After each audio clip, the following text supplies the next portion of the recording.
Hello guys, সবাই কেমন আছেন? এই তোমার তো ভালো আছেন, আর কি করব? দেও হাততালি। আরে দেখা পাচ্ছেন আমার টুংসিক এ হচ্ছে খালো টঙর টঙর, না খালো টঙর টঙর, খাই দৌড়া দৌড়ি করছে বেশি। যদি একবার ছাড়া পাইছে একবার বাড়ি যাবে, বাড়ি এর তিনে থাকবে না কোনোটা। এর নাম হচ্ছে টংসি। টংসি দেখা পাচ্ছেন না?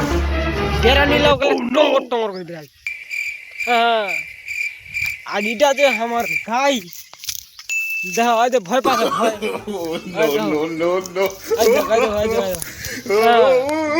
এটা ওরকম চেল্লি গরুলা খালি হাসাবে খুব। নেগাইতে নেগাইতে বাড়ি কয়বার দেখালে কুদা কুদি করাইলা। তো আমি এখন গরু নেগাবো বাড়িতে। তো দেখেন আমাদের টংসিটা কেঙ্গারা আছে। আচ্ছা আচ্ছা, চিন্তা দেখা হবে। Bye bye, tata. দেও হাততালি।